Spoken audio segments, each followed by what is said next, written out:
С пишност и идея за величие във всеки детайл, политическа партия ГЕРБ откри предизборната си кампания за Пловдив област в Карлово. Под конвой от многобройна охрана точно в 19:15 часа пристигна Цветан Цветанов.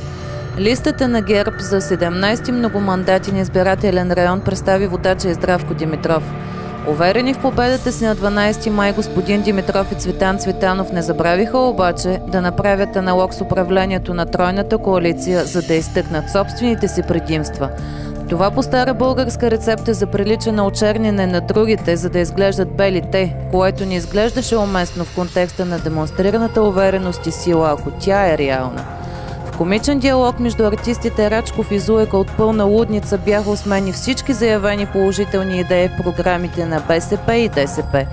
Поръчковият циничен хумор не пожали нито пенсионерите, нито етническите малцинства, здравеопазването и хуманността като цяло. Иначе богатата програма радваше всички присъстващи, които бяха привлечени от плеядата известни изпълнители. Като звезди от филм на Франсис Форд Копола, озвучен от апокалиптична мелодия, Цветан Цветанов и отбора на победителите се представиха на карловци, а пречупилият гръбнака на организираната престъпност Цветанов раздаде автографи на малкото успели да стигнат до него.